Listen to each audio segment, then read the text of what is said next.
আসসালামু আলাইকুম ওয়া রাহমাতুল্লাহি ওয়া বারাকাতুহু। আউযু বিল্লাহি মিনাশ শাইতানির রাজীম। বিসমিল্লাহির রহমানির রহিম। মহাগ্রন্থ পবিত্র কোরআনের সম্পূর্ণ সহজ সরল বাংলা অনুবাদ আজ থেকে আমরা শোনা শুরু করব। আজকে আমরা প্রথম পারা শুনব ইনশাআল্লাহ। প্রথমে সূরা আল ফাতিহা। এই সূরাটি মক্কায় অবতীর্ণ। সূরা আল ফাতিহার আয়াত সংখ্যা ৭। বিসমিল্লাহির রহমানির রহিম। রহমান রহিম আল্লাহ তাআলার নামে। সমস্ত প্রশংসা আল্লাহ তাআলার জন্যে, যিনি সৃষ্টিকুলের মালিক। তিনি পরম দয়ালু, অতি মেহেরবান। তিনি বিচার দিনের মালিক। হে প্রভু, আমরা তোমারই বন্দেগী করি এবং তোমার কাছে আমরা সাহায্য চাই। তুমি আমাদের সরল অবিচল পথটি দেখিয়ে দাও, তাদের পথ যাদের উপর তুমি অনুগ্রহ করেছ, তাদের পথ নয় যাদের উপর অভিশাপ দেয়া হয়েছে, এবং তাদের পথও নয় যারা পথভ্রষ্ট হয়ে গেছে। আল্লাহুম্মা আমিন। সূরা আল বাকারা। এই সূরাটি মক্কায় অবতীর্ণ। আয়াত সংখ্যা ২৮৬। বিসমিল্লাহির রহমানির রহিম। রহমান রহিম আল্লাহ তাআলার নামে। আলিফ লাম মিম। আলিফ লাম মিম। এই সেই মহাগ্রন্থ আল কোরআন, তাতে কোনো সন্দেহ নেই। যারা তাকওয়া অবলম্বন করে, এই কিতাব কেবল তাদের জন্যেই পথ প্রদর্শক। যারা গায়েবের উপর ঈমান আনে, যারা নামাজ প্রতিষ্ঠা করে, তাদের আমি যা কিছু দান করেছি তারা তা থেকে আমার নির্দেশিত পথে ব্যয় করে। এই সেই মহাগ্রন্থ আল কোরআন, তাতে কোনো সন্দেহ নেই। যারা তাকওয়া অবলম্বন করে, এই কিতাব কেবল তাদের জন্যেই পথ প্রদর্শক। যারা গায়েবের উপর ঈমান আনে, যারা নামাজ প্রতিষ্ঠা করে, তাদের আমি যা কিছু দান করেছি তারা তা থেকে আমার নির্দেশিত পথে ব্যয় করে। যারা তোমার উপর যা কিছু নাজিল করা হয়েছে তার উপর ঈমান আনে, ঈমান আনে তোমার আগে অন্য নবীদের উপর যা কিছু নাজিল করা হয়েছে তার উপরও। সর্বোপরি তারা পরকালের উপর দৃঢ় বিশ্বাস রাখে। সত্যিকার অর্থে এই লোকগুলোই তাদের মালিকের কাছ থেকে পাওয়া হেদায়েতের উপর রয়েছে, এবং এরাই হচ্ছে প্রকৃত সফল কাম। যারা এই বিষয়গুলোকে নিশ্চিত অস্বীকার করে, তাদের তুমি পরকালের কথা বলে সাবধান করো আর না করো, কার্যত উভয়টাই তাদের জন্য সমান কথা। এরা কখনো ঈমান আনবে না।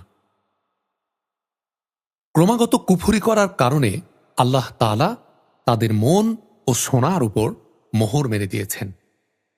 এদের দেখার উপর আবরণ পড়ে আছে, এবং তাদের জন্য পরকালের কষ্টদায়ক শাস্তি রয়েছে।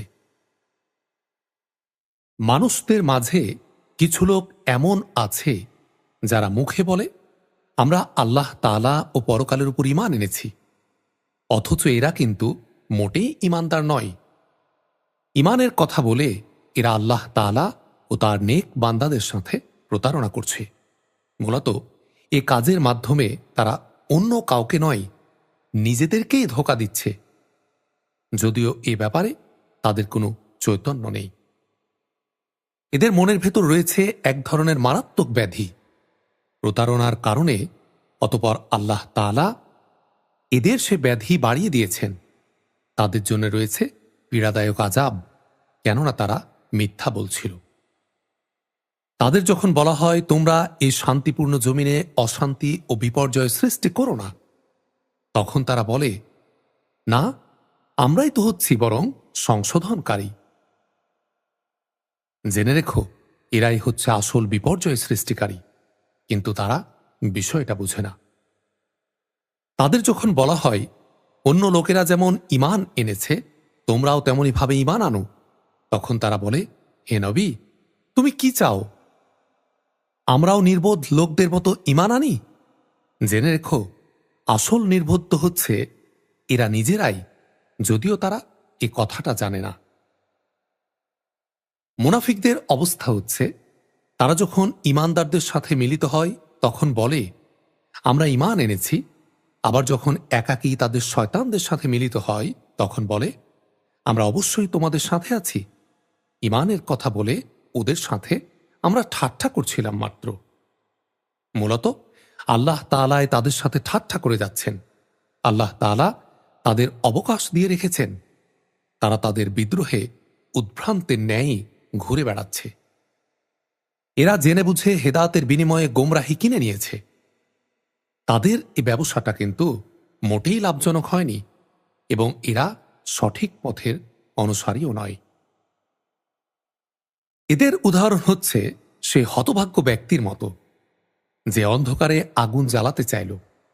যখন তা তার গোটা পরিবেশটাকে আলোকোজ্জ্বল করে দিল, তখন হঠাৎ করে আল্লাহ তাআলা তাদের কাছ থেকে আলোটুকু ছিনিয়ে নিলেন এবং তাদের তিনি এমন অন্ধকারে ফেলে রাখলেন যে তারা কিছুই দেখতে পাচ্ছে না। এদের অবস্থা হচ্ছে, এরা কানেও শোনে না, চোখেও দেখে না, মুখ দিয়ে কথাও বলতে পারে না। এরা সঠিক পথের দিকেও ফিরে আসবে না। অথবা এদের উদাহরণ হচ্ছে আসমান থেকে নেমে আসা বৃষ্টির মতো। এর মাঝে রয়েছে অন্ধকার, মেঘের গর্জন ও বিদ্যুতের চমক। বিদ্যুতের গর্জন ও মৃত্যুর ভয়ে এরা নিজেদের কানে নিজেদের আঙ্গুল ঢুকিয়ে রাখে। আল্লাহ তাআলা কিন্তু কাফিরদের সকল দিক থেকেই ঘিরে রেখেছেন। মনে হয় এখনই বিদ্যুৎ এদের চোখকে নিষ্প্রভ করে দেবে। এ অবস্থায় আল্লাহ তাআলা যখন এদের জন্য একটু আলো জ্বালিয়ে দেন, তখন এরা তার মধ্যে চলতে থাকে। আবার যখন তিনি তাদের উপর অন্ধকার চাপিয়ে দেন, তখন এরা একটু থমকে দাঁড়ায়। অথচ আল্লাহ তাআলা চাইলে তাদের শোনার ও দেখার ক্ষমতা ছিনিয়ে নিতে পারতেন। নিশ্চয় আল্লাহ তাআলা সব কিছুর উপর ক্ষমতাবান। হে মানুষ, তোমরা তোমাদের রব এর ইবাদাত করো, যিনি তোমাদের এবং তোমাদের আগে যারা ছিল তাদের সবাইকে পয়দা করেছেন। আশা করা যায় তোমরা তাকওয়া অর্জন করতে পারবে। তিনিই সেই মহান রব যিনি জমিনকে তোমাদের জন্য শয্যা বানালেন, আসমানকে বানালেন ছাদ এবং আসমান থেকে পানি পাঠালেন। তা দিয়ে তিনি নানা প্রকারের ফলমূল উৎপাদন করে তোমাদের জীবিকার ব্যবস্থা করলেন। অতঃপর তোমরা জেনে বুঝে এসব কাজে কাউকে আল্লাহ তাআলার সমকক্ষ বানিও না। আমি আমার বান্দার উপর যে কিতাব নাজিল করেছি তার সত্যতার ব্যাপারে যদি তোমরা কোনো সন্দেহে থাকো, তাহলে যাও তার মতো করে একটি সূরা তোমরা রচনা করে নিয়ে এসো। আল্লাহ তাআলা ছাড়া তোমাদের আর যে সব বন্ধু বান্ধব রয়েছে, প্রয়োজনে তাদেরও ডাকো, যদি তোমরা সত্যবাদী হও। আর তোমরা যদি তা না করতে পারো, এবং এটা জানা কথাই যে তোমরা তা কখনোই করতে পারবে না, তাহলে তোমরা জাহান্নামের সেই কঠিন আগুনকে ভয় করো, যার ইন্ধন হবে মানুষ ও পাথর। এটা প্রস্তুত করে রাখা হয়েছে তাদের জন্যে যারা আল্লাহ তাআলাকে অস্বীকার করে। যারা এ কিতাবের উপর ঈমান এনেছে এবং নেক আমল করেছে, হে নবী, তাদের তুমি সুসংবাদ দাও। তাদের জন্য রয়েছে এমন এক জান্নাত যার নিচ দিয়ে ঝর্ণা প্রবাহিত হতে থাকবে। যখনই তাদের জান্নাতের কোনো একটি ফল দেয়া হবে, তখনই তারা বলবে, এ ধরনের ফল তো ইতপূর্বেও আমাদের দেয়া হয়েছিল। তাদের মূলত এ ধরনের জিনিসই সেখানে দেয়া হবে। তাদের জন্য আরও সেখানে থাকবে পবিত্র সহধর্মী ও সহধর্মিনী, এবং তারা সেখানে অনন্তকাল ধরে অবস্থান করবে। নিঃসন্দেহে আল্লাহ তাআলা মশা কিংবা তার চাইতে উপরে যা কিছু আছে তার উদাহরণ দিতেও লজ্জাবোধ করেন না। যারা আল্লাহর কথায় বিশ্বাস স্থাপন করে তারা জানে এ সত্য তাদের মালিকের পক্ষ থেকেই এসেছে। আর যারা আগে সত্য অস্বীকার করেছে, একে না মানার অজুহাত দিতে গিয়ে বলে, আল্লাহ তাআলা এ উদাহরণ দিয়ে কি বোঝাতে চান? আসলে একই জিনিস দিয়ে অনেক লোককে তিনি গোমরাহ করলেও বহু লোককে তিনি আবার এ দিয়ে হেদায়েতের পথও দেখান। আর কতিপয় পাপাচারী ব্যক্তি ছাড়া তা দিয়ে অন্য কাউকে তিনি পথভ্রষ্ট করেন না। অপরদিকে যারা আল্লাহর ফরমান মেনে চলার প্রতিশ্রুতি দেওয়ার পর তা ভঙ্গ করে, ব্যক্তি ও সমাজে আল্লাহ তাআলা যেসব সম্পর্ককে মজবুত করতে বলেছেন তা তারা ছিন্ন করে, সর্বোপরি জমিনে অহেতুক বিপর্যয় সৃষ্টি করে, এরাই হচ্ছে আসল ক্ষতিগ্রস্ত। তোমরা আল্লাহকে কিভাবে অস্বীকার করবে অথচ তোমরা ছিলে মৃত? তিনিই তোমাদের জীবন দিয়েছেন, পুনরায় তিনি তোমাদের মৃত্যু দেবেন, অতঃপর তিনিই আবার তোমাদের জীবন দান করবেন এবং তোমাদের একদিন তার কাছেই ফিরিয়ে নেওয়া হবে। তিনিই সে মহান সত্তা যিনি এ পৃথিবীর সব কিছু তোমাদের জন্য তৈরি করেছেন। অতঃপর তিনি আসমানের দিকে মনোনিবেশ করলেন এবং সেগুলোকে 7 আসমানে বিন্যস্ত করলেন। তিনি সব কিছু সম্পর্কে সম্যক অবগত রয়েছেন। হে নবী, স্মরণ করো যখন তোমার রব ফেরেশতাদের বললেন, আমি পৃথিবীতে আমার খলিফা বানাতে চাই। তারা বলল, তুমি কি সেখানে এমন কাউকে খলিফা বানাতে চাও যে সেখানে বিপর্যয় সৃষ্টি করবে এবং স্বার্থের জন্য এরা রক্তপাত করবে? আমরাই তো তোমার প্রশংসা সহকারে তোমার তাসবিহ পড়ছি এবং প্রতিনিয়ত তোমার পবিত্রতা বর্ণনা করছি। তিনি বললেন, আমি যা জানি তোমরা তা জানো না। আল্লাহ তাআলা অতঃপর আদমকে প্রয়োজনীয় সব জিনিসের নাম শিখিয়ে দিলেন। পরে তিনি সেগুলো ফেরেশতাদের কাছে পেশ করে বললেন, তোমরা যদি তোমাদের আশঙ্কার ব্যাপারে সত্যবাদী হও তাহলে তোমরা আমাকে এ নামগুলো বলো তো। ফেরেশতারা বলল, হে আল্লাহ, তুমি পবিত্র, আমাদের তো এর বাইরে আর কিছুই জানা নেই যা তুমি আমাদের শিক্ষা দিয়েছ। তুমিই একমাত্র জ্ঞানী, একমাত্র কুশলী। আল্লাহ তাআলা এবার আদমকে বললেন, তুমি তাদের কাছে তাদের নামগুলো বলে দাও। অতঃপর আদম তাদের সামনে তাদের নামগুলো যখন বলে দিল, তখন আল্লাহ তাআলা বললেন, আমি কি তোমাদের বলিনি আমি আসমান সমূহ ও জমিনের যাবতীয় গায়েব সম্পর্কে জানি এবং তোমরা যা কিছু প্রকাশ করো আর যা কিছু গোপন করো আমি তাও জানি। আমি যখন ফেরেশতাদের বললাম, তোমরা আদমের জন্য সিজদা করো, অতঃপর তারা আল্লাহর আদেশে সিজদা করল, শুধু ইবলিস ছাড়া। সে সিজদা করতে অস্বীকার করল, সে অহংকার করল এবং সে নাফরমানদের দলে শামিল হয়ে গেল। আমি বললাম, হে আদম, তুমি এবং তোমার স্ত্রী পরম সুখে এ বেহেশতে বসবাস করতে থাকো এবং এখান থেকে যা তোমাদের মন চায় তাই তোমরা স্বাচ্ছন্দ্যের সাথে আহার করো। তোমরা এ গাছটির কাছেও যেও না, গেলে তোমরা দুজনই সীমালঙ্ঘনকারীদের মধ্যে শামিল হয়ে যাবে। অতঃপর শয়তান সেখান থেকে তাদের উভয়ের পদস্খলন ঘটাল। তারা উভয়ে বেহেশতের যেখানে ছিল সেখান থেকে সে তাদের বের করেই ছাড়ল। আমি তাদের বললাম, তোমরা একজন আরেকজনের দুশমন হিসাবে এখান থেকে নেমে পড়ো। তোমাদের পরবর্তী বাসস্থান হচ্ছে পৃথিবী। সেখানে একটি নির্দিষ্ট সময় পর্যন্ত তোমাদের জন্য জীবনের যাবতীয় উপকরণ থাকবে। অতঃপর আদম তার মালিকের কাছ থেকে হেদায়েত সম্বলিত কিছু বাণী পেল।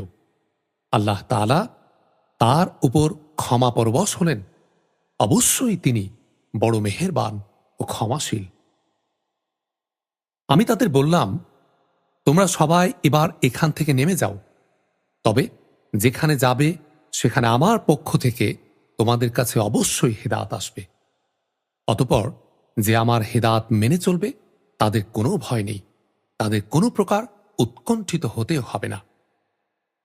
আর যারা সে হেদায়েত অস্বীকার করবে এবং আমার আয়াতসমূহকে মিথ্যা প্রতিপন্ন করবে তারা হবে জাহান্নামের বাসিন্দা, তারা সেখানে চিরদিন থাকবে।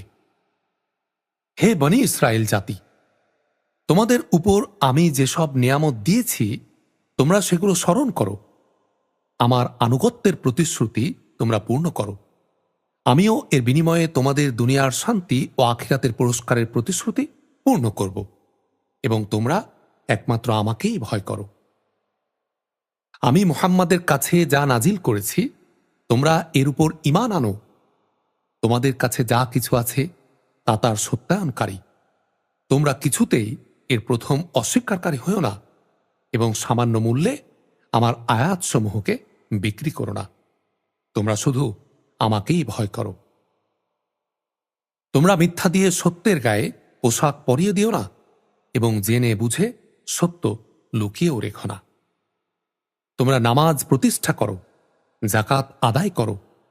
যারা আমার সামনে অবনত হয় তাদের সাথে তোমরাও আমার আনুগত্য স্বীকার করো। তোমরা কি মানুষদের ভালো কাজের আদেশ করো এবং বাস্তবায়নের সময় নিজেদের কথা ভুলে যাও? অথচ তোমরা সবাই কিতাব পড়ো, কিন্তু কিতাবের এ কথাটি তোমরা কি বুঝো না? হে ঈমানদার ব্যক্তিরা, তোমরা সবর ও নামাজের মাধ্যমে আল্লাহর কাছে সাহায্য চাও নিষ্ঠার সাথে। নামাজ প্রতিষ্ঠা করা অবশ্যই কঠিন কাজ, কিন্তু যারা আল্লাহকে ভয় করে তাদের কথা আলাদা। তাদের কথাও আলাদা যারা জানে একদিন তাদের সবাইকে তাদের মালিকের সামনাসামনি হতে হবে এবং তাদের সবাইকে তার কাছেই ফিরে যেতে হবে। হে বনী ইসরায়েল জাতি, তোমরা আমার সেই নিয়ামতের কথা স্মরণ করো যা আমি তোমাদের দান করেছি। নিয়ামত হিসাবে আমি অবশ্যই তোমাদের সৃষ্টিকুলের উপর প্রাধান্য দিয়েছি। হে ঈমানদার ব্যক্তিরা, তোমরা সে দিনটিকে ভয় করো যেদিন একজন আরেকজনের কোনোই কাজে আসবে না। একজনের কাছ থেকে আরেকজনের পক্ষে কোনো সুপারিশ গ্রহণ করা হবে না। মুক্তির জন্য কারো কাছ থেকে কোনো মুক্তিপণ নেওয়া হবে না, না তাদের সেদিন কোনো সাহায্য করা হবে। স্মরণ করো যখন আমি তোমাদের ফেরাউনের লোকদের গোলামি থেকে মুক্তি দিয়েছিলাম। তারা নিকৃষ্ট ধরনের শাস্তি দ্বারা তোমাদের যন্ত্রণা দিত। তারা তোমাদের পুত্র সন্তানদের হত্যা করত এবং তোমাদের মেয়েদের তারা জীবিত রেখে দিত। তোমাদের মালিকের পক্ষ থেকে এতে তোমাদের জন্য বড় একটা পরীক্ষা নিহিত ছিল।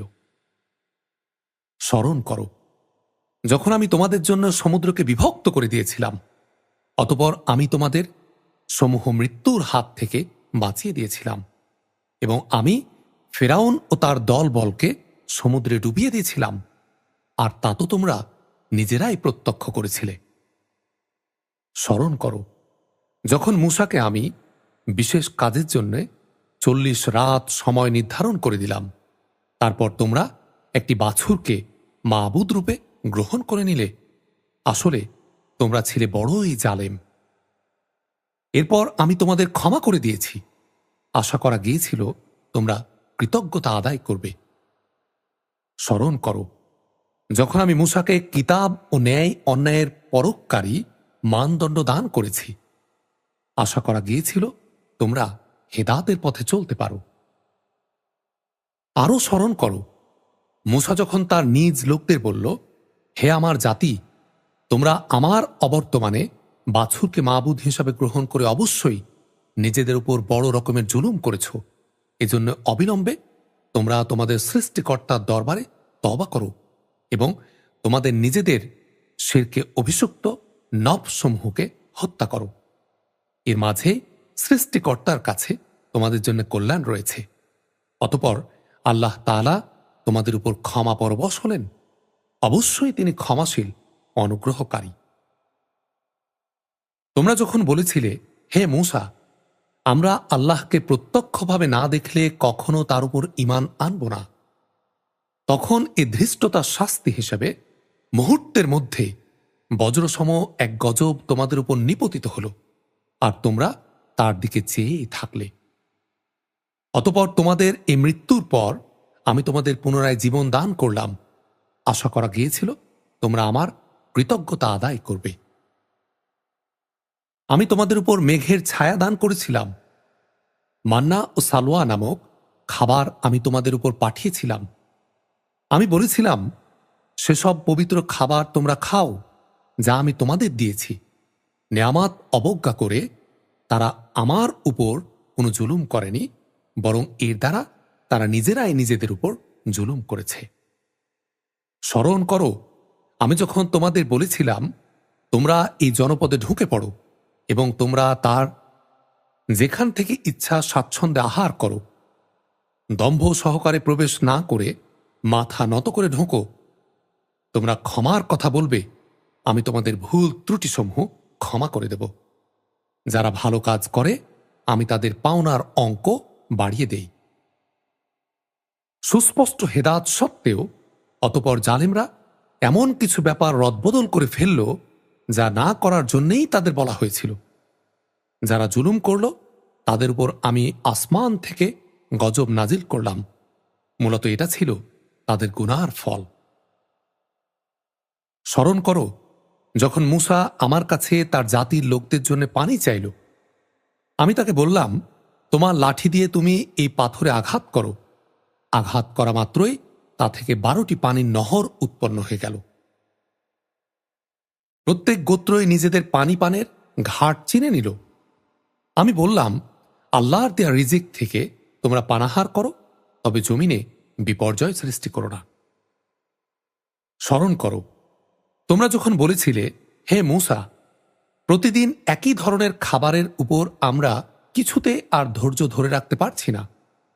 তুমি তোমার মালিকের কাছে বলো, তিনি যেন আমাদের জন্য কিছু ভূমিজাত দ্রব্য, তরিতরকারি, পেঁয়াজ, রসুন, ভুট্টা, ডালের ব্যবস্থা করেন, যা ভূমি উৎপাদন করে। সে বলল, তোমরা কি আল্লাহর পাঠানো এ উৎকৃষ্ট জিনিসের সাথে একটি তুচ্ছ জিনিসকে বদলে নিতে চাও? যদি তাই হয় তাহলে তোমরা অন্য কোনো শহর সরে পড়ো, যেখানে তোমাদের এসব জিনিস যা তোমরা চাইবে তা অবশ্যই পাওয়া যাবে। আল্লাহ তাআলার আদেশ অমান্য করার ফলে অপমান ও দারিদ্র্য তাদের উপর ছেয়ে গেল। আল্লাহর গজব দ্বারা তারা আক্রান্ত হয়ে গেল। এটা এ কারণে যে এরা ক্রমাগত আল্লাহর আয়াত অস্বীকার করতে থাকল এবং আল্লাহর নবীদের অন্যায়ভাবে হত্যা করতে থাকল। আর এসব কিছু এজন্যই ছিল, এরা নাফরমানি ও সীমা লঙ্ঘন করেছিল। নিঃসন্দেহে যারা ঈমান এনেছে, যারা ছিল ইহুদি, খ্রিস্টান এবং সাবি, এদের সবার মাঝে যে কেউই আল্লাহর উপর ঈমান আনবে পরকালের উপর এবং নেক কাজ করবে, তাদের জন্য তাদের মালিকের কাছে পুরস্কার থাকবে এবং এসব লোকের কোনো ভয় নেই, তারা চিন্তিতও হবে না। স্মরণ করো, যখন আমি তোমাদের কাছ থেকে প্রতিশ্রুতি নিয়েছিলাম এবং তুর পাহাড়কে আমি তোমাদের উপর তুলে ধরে বলেছিলাম যে কিতাব তোমাদের আমি দান করেছি তা শক্তভাবে আঁকড়ে ধরো এবং তাতে যা কিছু আছে তা স্মরণ রেখো। আশা করা যায় তোমরা শয়তান থেকে বাঁচতে পারবে। অতঃপর তোমরা এ ঘটনার পর ওয়াদা থেকে ফিরে গেলে। আসলে আল্লাহর অনুদান ও রহমত যদি তোমাদের উপর না থাকত তাহলে তোমরা অবশ্যই ধ্বংস হয়ে যেতে। তোমরা তো ভালো করে তাদের জানো যারা তোমাদের মধ্যে শনিবারের আল্লাহর আদেশের সীমা লঙ্ঘন করেছে। অতঃপর আমি তাদের শুধু এটুকুই বলেছি, যাও, এবার তোমরা সবাই অপমানিত বানরে পরিণত হয়ে যাও। একে আমি সেসব মানুষদের দ্বারা যখন সেখানে মজুদ ছিল, আরও যারা পরে আসবে তাদের সবার জন্যে একে আমি দৃষ্টান্তমূলক ঘটনা বানিয়ে দিয়েছি। যারা তাকওয়া অবলম্বন করে তাদের জন্য এটি ছিল একটি উপদেশ। স্মরণ করো, যখন মূসা তার জাতিকে বলল, অবশ্যই আল্লাহ তাআলা তোমাদের তার নামে একটি গাভী জবাই করার আদেশ দিচ্ছেন। তারা বলল, হে মূসা, একথা বলে তুমি কি আমাদের সাথে তামাশা করছো? সে বলল, আমি তামাশা করে জাহেলদের দলে সামিল হওয়া থেকে আল্লাহ তাআলার কাছে পানাহ চাই। তারা বলল, তুমি তোমার রবকে বলো, আমাদের তিনি যেন সুস্পষ্টভাবে বলে দেন সে জন্তুটি কেমন হবে। সে বলল, অবশ্যই তা হবে এমন যা বৃদ্ধ হবে না, আবার একেবারে বাচ্চাও হবে না, বরং তা হবে এর মাঝামাঝি বয়সের। যাও, এখন যা কিছু তোমাদের নির্দেশ দেওয়া হচ্ছে তাই করো।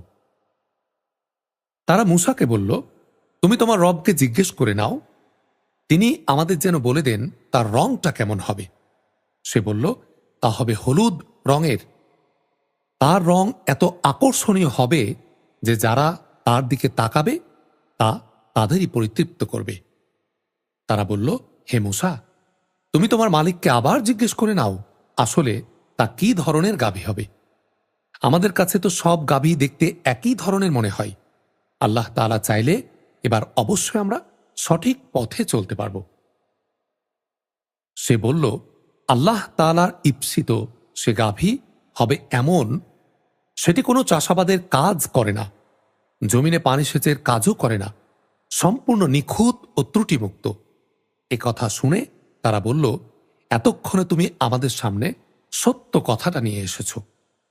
অতপর তারা তাই জবে করল, যদিও ইতপূর্বে মনে হয়নি তারা এ কাজটি আদৌ করতে চায়।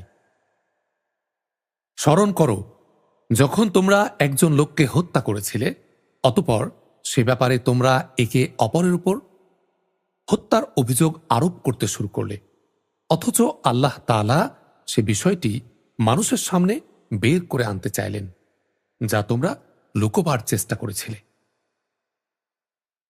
হত্যাকারীকে খোঁজার জন্যে আমি তোমাদের বললাম, জবাই করা সেই গাভীর শরীরের একাংশ দিয়ে তোমরা একে মৃদু আঘাত করো। এভাবে আল্লাহ তাআলা মৃত ব্যক্তিকে জীবন দান করবেন এবং এ ঘটনা দ্বারা তিনি তোমাদের কাছে তার নিদর্শন সমূহ তুলে ধরেন। আশা করা গিয়েছিল তোমরা সত্য অনুধাবন করবে। অতঃপর তোমাদের মন কঠিন হয়ে গেল, এমন কঠিন যেন তা শক্ত পাথর, বরং মাঝে মাঝে মনে হয় পাথরের চেয়েও বেশি কঠিন। কেননা কিছু পাথর এমন আছে যা থেকে ঝর্ণাধারা নির্গত হয়, আবার কোনো কোনো সময় তা বিদীর্ণ হয়ে ফেটেও যায় এবং তা থেকে পানিও বেরিয়ে আসে।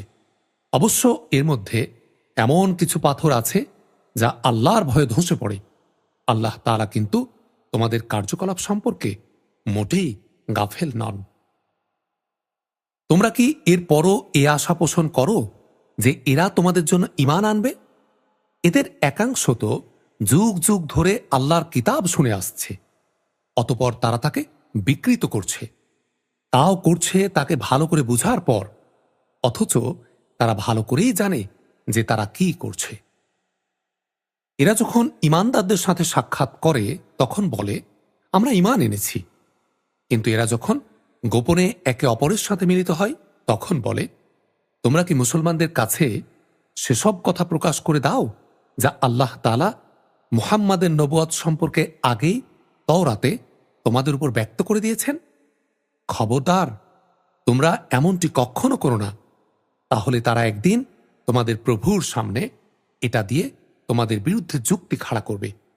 তোমরা কি বুঝতে পারছ না? কিন্তু এরা কি জানে না যে আল্লাহর কিতাবের যা কিছু এরা গোপন করে, আবার নিজেদের স্বার্থে তারা যা প্রকাশ করে, আল্লাহ তাআলা তা সবই জানেন। এদের মধ্যে আছে কিছু নিরক্ষর যারা আল্লাহর কিতাব সম্পর্কে কিছুই জানে না। আল্লাহর কিতাব এদের কাছে নিছক মিথ্যা আকাঙ্ক্ষা সর্বস্ব পুস্তক মাত্র। এরা শুধু অমূলক ধারণাই করে থাকে।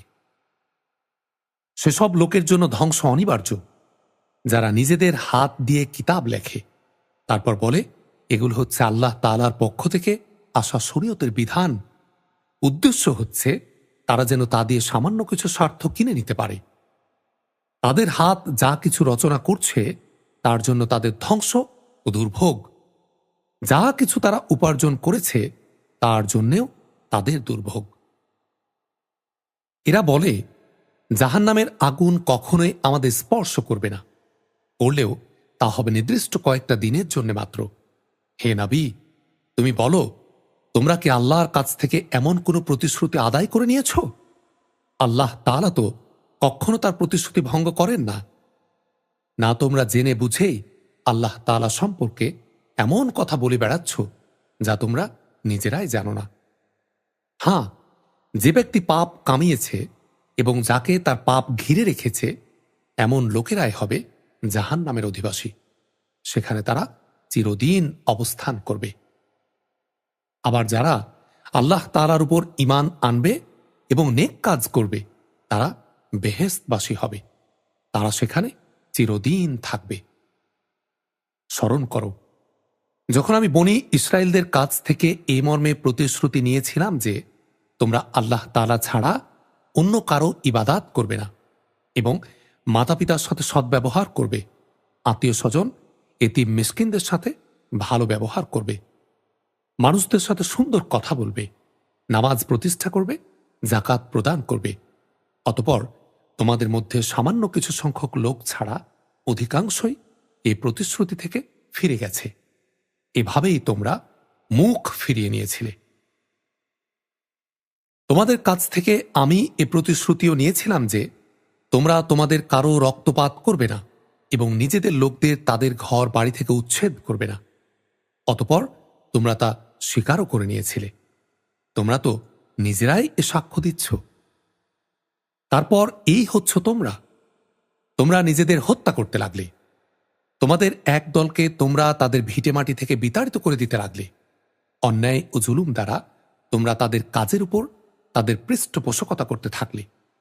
শুধু তাই নয়, কোনো লোক যুদ্ধবন্দী হয়ে তোমাদের কাছে এলে তোমরা তাদের জন্য মুক্তিপণ দাবি করো, অথচ তাদের ঘর বাড়ি থেকে উচ্ছেদ করাটাই ছিল তোমাদের উপর অবৈধ কাজ এবং আল্লাহ তাআলাকে দেয়া প্রতিশ্রুতির সুস্পষ্ট লঙ্ঘন। তোমরা কি আল্লাহর কিতাবের একাংশ বিশ্বাস করো এবং আরেক অংশ অবিশ্বাস করো?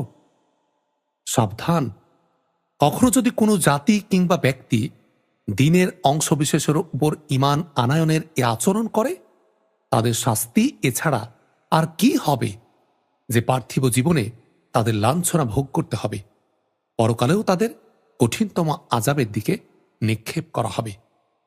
তোমরা যা করছো, আল্লাহ তাআলা সে সব কিছু থেকে মোটেও উদাসীন নন। বস্তুত এ লোকেরা আখিরাতের স্থায়ী জীবনের বিনিময়ে দুনিয়ার অস্থায়ী জীবন খরিদ করে নিয়েছে।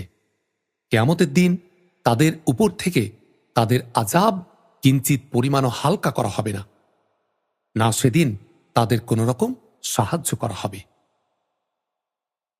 আমি মূসাকে কিতাব দিয়েছি, তারপর একে একে আমি আরো অনেক নবী পাঠিয়েছি এবং বাপ ছাড়া সন্তান পয়দা করার মতো সুস্পষ্ট নিদর্শন দিয়ে আমি মারিয়াম পুত্র ঈসাকে পাঠিয়েছি এবং আমার বাণী ও পবিত্র আত্মার মাধ্যমে তাকে আমি সাহায্য করেছি। অথচ যখনই তোমাদের কাছে আল্লাহর কোনো নবী আসত, তোমাদের মনোপুত না হলে তোমরা অহংকারের বশবর্তী হয়ে তাদের অস্বীকার করেছ। অতঃপর তাদের কাউকে তোমরা মিথ্যাবাদী বলেছ, আবার তাদের কোনো কোনো দলকে তোমরা হত্যাও করেছ। তারা বলে, হেদায়েতের জন্য আমাদের মন ও তার দরজা বন্ধ হয়ে আছে। তাদের কুফরি করার কারণে আল্লাহ তাআলাও তাদের উপর অভিসম্পাত করেছেন। অতঃপর তাদের সামান্য পরিমাণ লোকই ঈমান এনেছে। যখনই তাদের কাছে আল্লাহর পক্ষ থেকে কোনো কিতাব নাজিল হল, যা তাদের কাছে মজুদ কিতাবের সত্যতা স্বীকার করে, অথচ এর আগে তারা নিজেরাই অন্যান্য কাফেরদের উপর বিজয়ী হওয়ার জন্য এ কিতাব ও তার বাহককে আগমন কামনা করেছিল, কিন্তু আজ যখন তা তাদের কাছে এলো এবং যাকে তারা যথাযথ চিনতেও পারল, তারা অস্বীকার করল। যারা আল্লাহর কিতাব অস্বীকার করে তাদের উপর আল্লাহর অভিসম্পাত।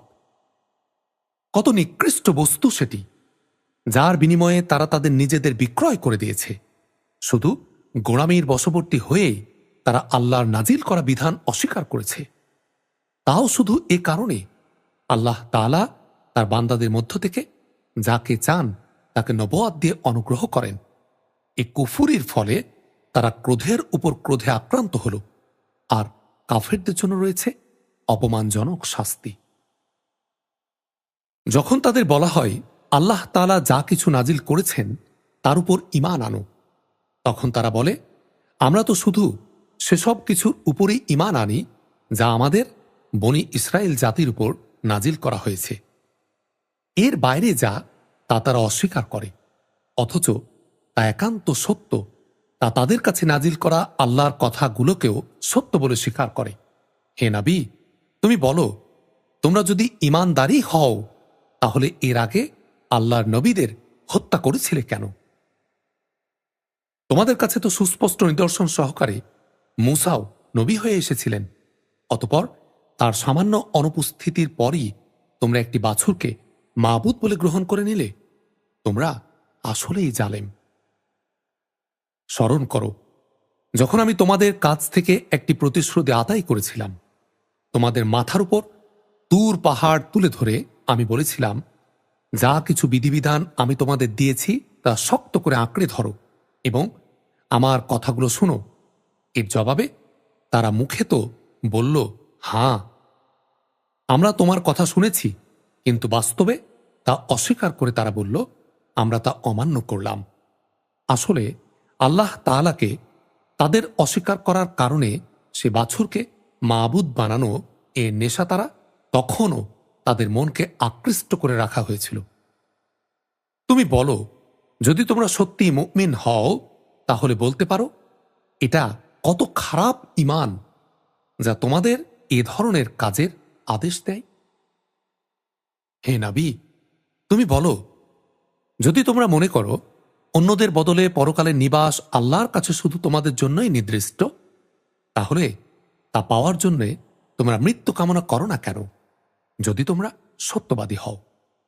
হে নবী, জেনে রাখো, তারা নিজেদের হাত দিয়ে যা অর্জন করেছে তার পরিণাম জানার পর এরা কখনো তা কামনা করবে না। আল্লাহ তাআলা জালেমদের ভালো করেই জানেন। তুমি অবশ্যই তাদেরকে দেখতে পাবে বেঁচে থাকার উপর তারা বেশি লোভী। যারা শিরক করে তারাও এদেরই মতো। এদের প্রত্যেক ব্যক্তি 1000 বছর জীবিত থাকতে চায়, কিন্তু যত দীর্ঘ জীবনী এদের দেয়া হোক না কেন, তা কখনো আল্লাহর আযাব থেকে এদের বাঁচাতে পারবে না। আল্লাহ তাআলা এদের যাবতীয় কাজকর্ম পর্যবেক্ষণ করেন। হে নবী, তুমি বলো, কে সে ব্যক্তি যে জিবরাইলের শত্রু হতে পারে? অথচ সে তো আল্লাহর আদেশে আল্লাহর এমন সব বাণী তোমাদের অন্তঃকরণে নাজিল করেন যা তাদের কাছে মজুদ বিষয়সমূহের সত্যতা স্বীকার করে। আসলে এ গ্রন্থ হচ্ছে মুমিনদের জন্য হেদায়েত ও সুসংবাদ। যারা আল্লাহর শত্রু, শত্রু তার বাণীবাহক ফেরেশতার ও নবী রাসূলদের, শত্রু জিবরাইলের ও মিকাইলের, তাদের জানা উচিত স্বয়ং আল্লাহ তাআলাই হচ্ছেন কাফেরদের বড় শত্রু। অবশ্যই আমি তোমার কাছে সুস্পষ্ট নিদর্শনসমূহ পাঠিয়েছি। পাপী ব্যক্তিরা ছাড়া তাকে কেউই অস্বীকার করতে পারে না। এমন কি হয়নি যে যখনই তারা কোনো ওয়াদা করেছে তখনই তাদের একদল তা ভঙ্গ করেছে? মূলত তাদের অধিকাংশ লোকই ঈমান আনে না। যখনই তাদের কাছে আল্লাহর পক্ষ থেকে কোনো নবী আসে এবং যে তাদের কাছে আগের কিতাবে যেসব কথা মজুদ রয়েছে তার সত্যতা স্বীকার করে, তখনই সে আগের কিতাব যাদের দেয়া হয়েছে তাদের একটি দল আল্লাহর পূর্ববর্তী কিতাবের কথাগুলো এমনভাবে তাদের পেছনের দিকে ফেলে দেয় যেন তারা এ ব্যাপারে কিছুই জানে না। এর সাথে জাদুমন্ত্রের এমন কিছু জিনিসও এরা অনুসরণ করতে শুরু করল যা শয়তানরা সুলাইমান নবী এর রাজত্বের সময় পড়ত। সত্যি কথা হচ্ছে, সুলাইমান কখনো জাদু ব্যবহার করে আল্লাহকে অস্বীকার করেনি, বরং তাকে অস্বীকার করেছে তো সেসব অভিশপ্ত শয়তান যারা মানুষকে জাদু মন্ত্র শিক্ষা দিয়েছে। ব্যাবিলনে হারুত মারুত দুজন ফেরেশতার কাছে যা কিছু পাঠানো হয়েছিল তা ছিল জাদু পাগল মানুষদের পরীক্ষার জন্যে। আল্লাহর সেই দুজন ফেরেশতা কাউকে ততক্ষণ পর্যন্ত এ বিষয়ের শিক্ষা দিত না যতক্ষণ পর্যন্ত তারা এ কথাটা তাদের বলে না দিত যে আমরা হচ্ছি আল্লাহর পরীক্ষা মাত্র।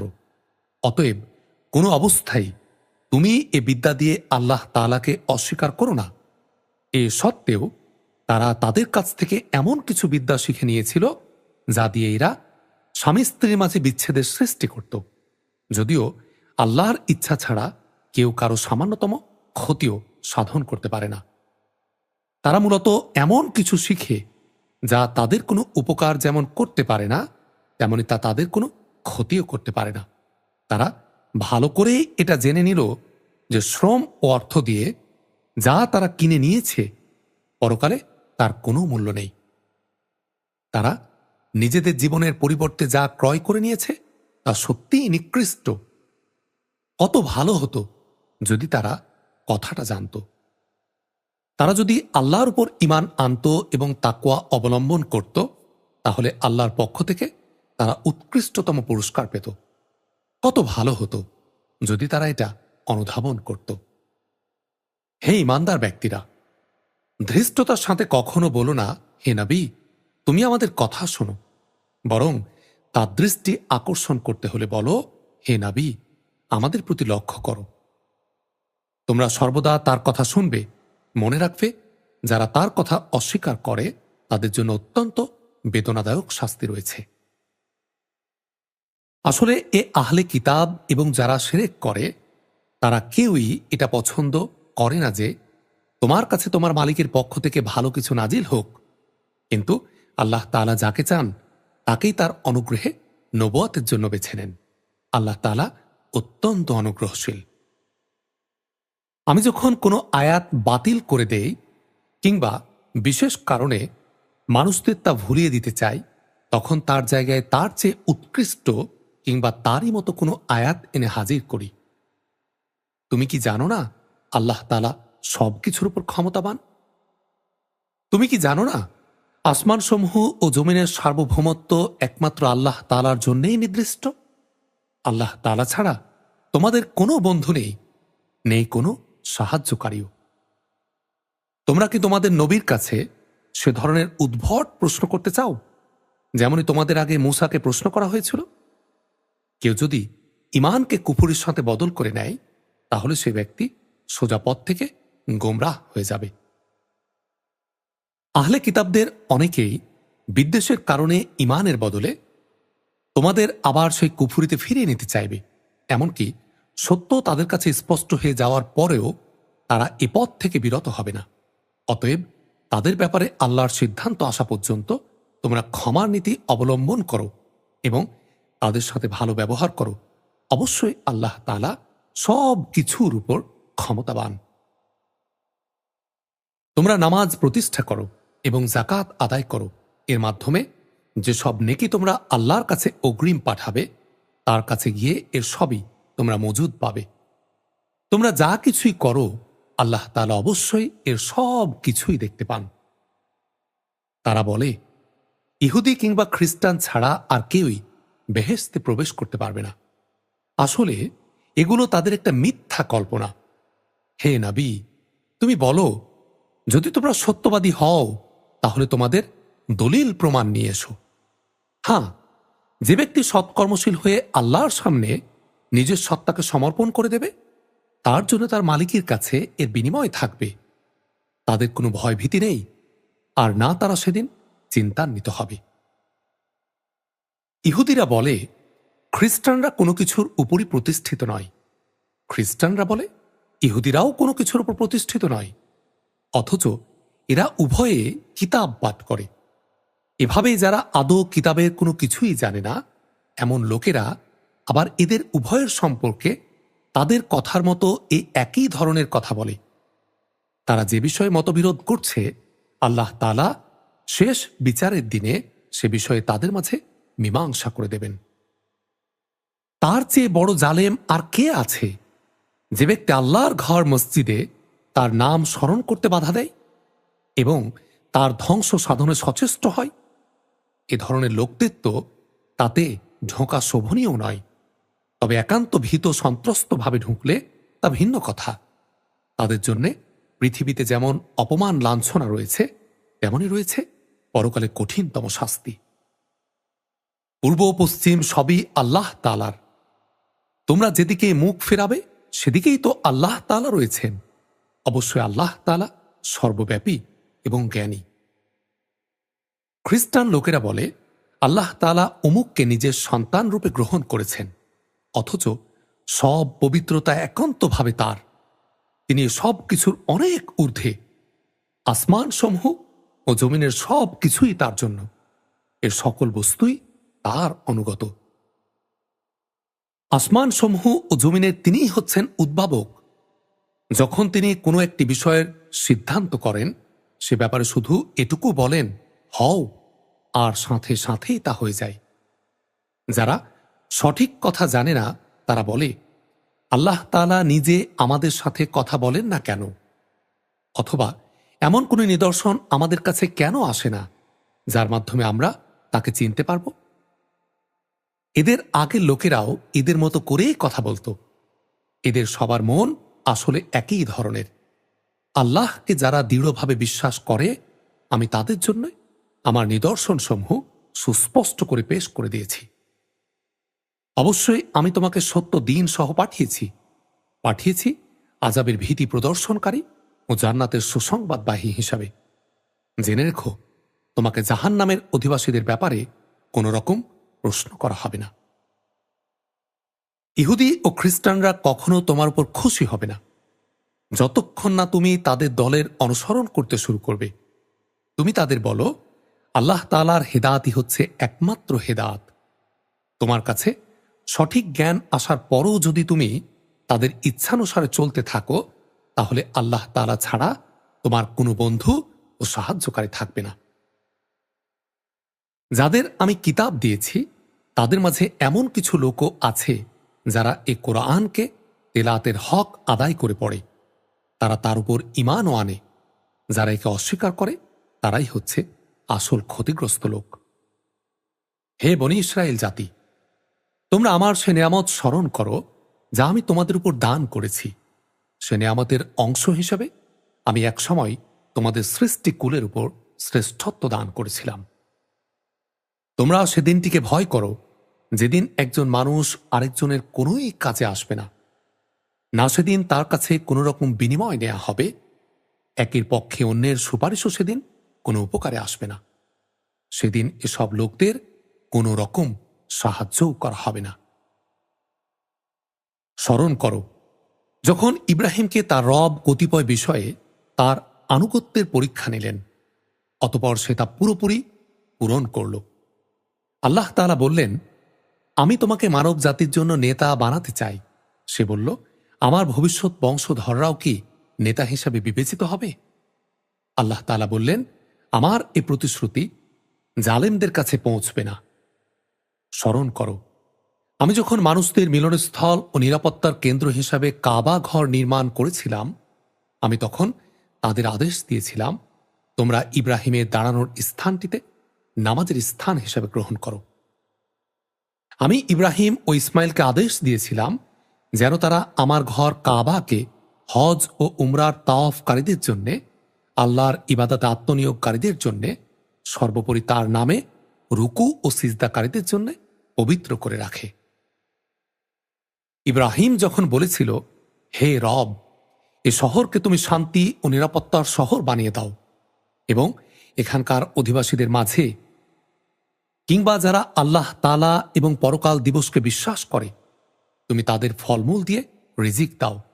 আল্লাহ তাআলা বললেন, হ্যাঁ, যে ব্যক্তি আমাকে অস্বীকার করবে তাকেও আমি অল্প কয়েকদিন জীবনের উপকরণ উপভোগ করাতে থাকব, অতঃপর আমি ধীরে ধীরে তাদের আগুনের আযাবের জন্য বাধ্য করব, যা সত্যি বড় নিকৃষ্টতম স্থান। ইব্রাহিম ও ইসমাইল যখন এ ঘরের ভিত্তি উঠাচ্ছিল তখন তারা আল্লাহর কাছে দোয়া করল, হে আমাদের রব, আমরা যে উদ্দেশ্যে এ ঘর নির্মাণ করেছি তা তুমি আমাদের কাছ থেকে কবুল করো। অবশ্যই তুমি সব কিছু জানো এবং সব কিছু শোনো। তারা আরো বলল, হে আমাদের রব, আমাদের উভয়কে তুমি তোমার অনুগত মুসলিম বান্দা বানাও এবং আমাদের পরবর্তী বংশধরদের মাঝ থেকেও তুমি তোমার একদল অনুগত বান্দা বানিয়ে দাও। হে মালিক, তুমি ইবাদতের আনুষ্ঠানিক নিয়ম নীতিসমূহ আমাদের দেখিয়ে দাও এবং তুমি আমাদের উপর দয়া পরবশ হও। অবশ্যই তুমি তওবা কবুলকারী ও পরম দয়ালু। হে আমাদের রব, আমাদের বংশের মধ্যে তাদের নিজেদের মাঝ থেকে তুমি এমন একজন রসূল পাঠাও যে তাদের কাছে তোমার আয়াতসমূহ তেলাওয়াত করবে, তাদের তোমার কিতাবের জ্ঞান ও প্রজ্ঞা শিক্ষা দেবে, উপরন্তু তা দিয়ে সে তাদের পবিত্র করে দেবে। হে আল্লাহ, তুমি আমাদের দোয়া কবুল করো। অবশ্যই তুমি মহাপরাক্রমশালী, পরম কুশলী। জেনে বুঝে যে নিজেকে মূর্খ বানিয়ে রেখেছে, সে ব্যক্তি ছাড়া আর কে এমন হবে যে ইব্রাহিমের বিধান থেকে মুখ ফিরিয়ে নেবে? অথচ তাকে আমি নবুয়তের জন্য বাছাই করে নিয়েছি। শেষ বিচারের দিনে সে অবশ্যই নেক লোকদের মধ্যে সামিল হবে। যখন আমি তাকে বললাম, তুমি আমার অনুগত মুসলিম হয়ে যাও, সে বলল, আমি সৃষ্টিকুলের মালিক আল্লাহ তাআলা এর পূর্ণ আনুগত্য স্বীকার করে নিলাম। যে পথ ইব্রাহিম নিজের জন্য বেছে নিল, সে পথে চলার জন্য সে তার সন্তান সন্ততিকেও ওসিয়ত করে গেল। ইয়াকুবও তার সন্তানদের ওসিয়ত করে বলল, হে আমার সন্তানরা, নিশ্চয় আল্লাহ তাআলা তোমাদের জন্য এই দিনকে পছন্দ করে দিয়েছেন। অতএব কোনো অবস্থায় এই বিধানের আনুগত্য স্বীকার করা ব্যতিরেকে তোমরা মৃত্যুবরণ করো না। হে ইহুদি জাতি, তোমরা কি তখন সেখানে উপস্থিত ছিলে যখন ইয়াকুবের সামনে তার মৃত্যু এসে হাজির হল? এবং সে যখন তার ছেলে মেয়েদের বলল, আমার মৃত্যুর পর তোমরা কার ইবাদত করবে? তারা বলল, আমরা অবশ্যই তোমার মাহবুদ, তোমার পূর্বপুরুষ ইব্রাহিম, ইসমাইল ও ইসহাকের মাহবুদের ইবাদত করব। এই মাহবুদ হচ্ছেন একক, আমরা তো তারই সামনে আত্মসমর্পণকারী। এরা ছিল এক ধরনের জাতি যারা গত হয়ে গেছে। তারা যা করে গেছে তা তাদের নিজেদের জন্যে, আবার তোমরা যা করবে তা হবে তোমাদের নিজেদের জন্যে। তারা যা কিছু করছিল সে ব্যাপারে তোমাদের কিছুই জিজ্ঞেস করা হবে না। এরা বলে, তোমরা ইহুদি কিংবা খ্রিস্টান হয়ে যাও, তাহলে তোমরা সঠিক পথ পাবে। হে নবী, তুমি বলো, আমাদের কাছে তো বরং ইব্রাহিমের একনিষ্ঠ মতাদর্শই রয়েছে, আর সে মুশরিকদের অন্তর্ভুক্ত ছিল না। তোমরা বলো, আমরা আল্লাহর উপর ঈমান এনেছি এবং ঈমান এনেছি আল্লাহ তাআলা আমাদের কাছে যা কিছু নাজিল করেছেন তার উপর। আমাদের আগে ইব্রাহিম, ইসমাইল, ইসহাক, ইয়াকুব ও তাদের পরবর্তী সন্তানদের উপর যা কিছু নাজিল করা হয়েছে তাও আমরা মানি। তাছাড়া মুসা, ঈসা সহ সব নবীকে তাদের রবের পক্ষ থেকে যা কিছু দেয়া হয়েছে তার উপরও আমরা ঈমান এনেছি। আমরা এদের কারো মধ্যে কোনো তারতম্য করি না। আমরা হচ্ছি আল্লাহরই অনুগত বান্দা। এরা যদি তোমাদের মতোই আল্লাহর উপর ঈমান আনত, তাহলে তারা অবশ্যই সঠিক পথ পেত। তারা যদি সে পথ থেকে ফিরে আসে, তাহলে তারা অবশ্যই উপদলীয় অনৈক্যের মাঝে পড়ে যাবে। তাদের ব্যাপারে আল্লাহ তাআলাই তোমাদের জন্য যথেষ্ট প্রমাণিত হবেন। তিনিই শোনেন, তিনিই জানেন। আসল রং হচ্ছে আল্লাহ তাআলার।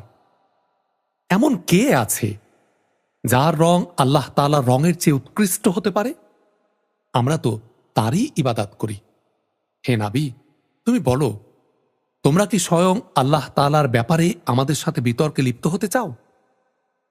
অথচ তিনি যেমন আমাদের রব, তেমন তিনি তোমাদেরও রব। আমাদের কাজ আমাদের জন্যে, আর তোমাদের কাজ তোমাদের জন্যে। আমরা সবাই তার আনুগত্যের ব্যাপারে নিষ্ঠাবান। অথবা তোমরা কি একথা বলতে চাও যে ইব্রাহিম, ইসমাইল, ইসহাক, ইয়াকুব ও তাদের বংশধররা সবাই ছিল ইহুদি কিংবা খ্রিস্টান? হে নবী, তুমি বলে দাও, এ ব্যাপারে তোমরা বেশি জানো না আল্লাহ তাআলা বেশি জানেন?